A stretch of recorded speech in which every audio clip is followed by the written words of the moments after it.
राधे राधे, जय श्री कृष्णा। नवरात्रि आने वाली है। आज मैं नवरात्रि के विषय में सारी जानकारियाँ दूंगी कि हम नवरात्रि के पहले दिन कौन से माता रानी को पूजा करें, क्या भोग लगाएं, कौन से वस्त्र पहने। आज मैं इसके विषय में सारी जानकारी देने वाली हूँ, तो इस वीडियो को अंत तक देखिए। वीडियो ज़्यादा से ज़्यादा शेयर कीजिएगा। तो पहला आता है माँ शैलपुत्री। माँ शैलपुत्री प्रथम दिन की माता हैं। उनका प्रिय भोग है घी, यानी कि देसी घी। पूजा वाला घी उपयोग मत कीजिएगा, उन्हें घर का देसी घी मतलब भोग लगाइएगा। अगर आपके पास देसी घी नहीं है तो ऑलरेडी बाहर से आप मंगवा सकते हैं, क्योंकि बाहर में भी अब से मिलने लगा है घी।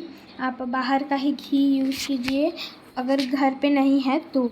अगर घर पे घी है तो आप घर का ही घी उपयोग कीजिएगा।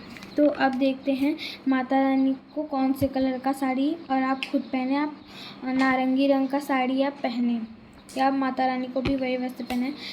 फिर आते हैं माँ ब्रह्मचारिणी।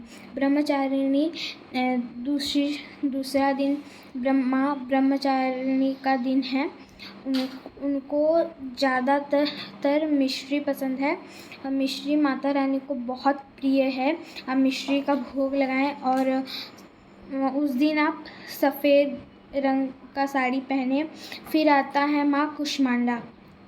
माँ कुष्मांडा तीसरे दिन में पूजी जाती हैं। उनका प्रिय भोग है मालपुआ। आप घर पर मालपुआ बनाएं।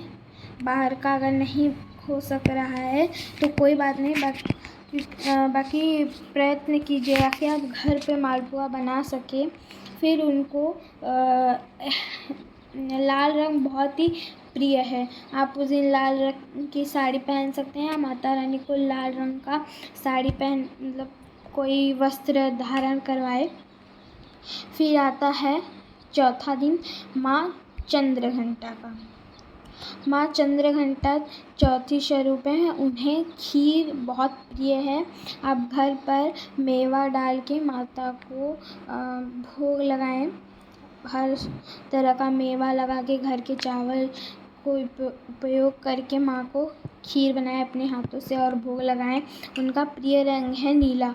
उन्हें नीला बहुत पसंद है। आप नीले रंग की उस दिन साड़ी धारण कर सकते हैं। फिर आता है माँ स्कंद माता। माँ स्कंद माता पांचवा स्वरूप हैं। उन्हें केला बहुत पसंद है। आप उस दिन केले का भोग लगाएं। केला माँ को बहुत प्रिय है। आप केला भोग लगा सकते हैं, और केला पका रहना चाहिए। उन्हें माँ को पीला रंग बहुत पसंद है। आप उस दिन पीला रंग वस्त्र धारण कीजिए, और माँ को भी पीला रंग का ही वस्त्र पहनाइए। माँ को पीला रंग बहुत पसंद है। फिर आती है माँ कात्यायनी। वो छठी स्वरूप हैं। वो छठी दिन पूजा करती हैं। उन्हें शहद बहुत पसंद है, और उनका प्रिय रंग साड़ी है हरा, यानी। और फिर आती हैं माँ कालरात्रि। कालरात्रि को गुड़ का बहुत भोग पसंद है। माँ को गुड़ का ही आप घर के गुड़ का भोग लगाइए, नहीं है तो आप बाहर से भी खरीद के माँ को भोग लगा सकते हैं। उस दिन गुड़ तो सबके घर में रहता है, तो अगर हो नहीं है तो कोई बात नहीं, अगर है तो आप माँ को गुड़ का भोग लगाइए। अब आती है महागौरी। महागौरी को पिंक कलर, यानी कि गुलाबी कलर बहुत पसंद है। उनका प्रिय भोग है नारियल। उन्हें नारियल बहुत पसंद है। लास्ट में आती है माँ सिद्धिदात्री। माँ सिद्धिदात्री को पर्पल, यानी कि बैंगनी कलर बहुत पसंद है। उनका फेवरेट भोग है सफ़ेद तिल।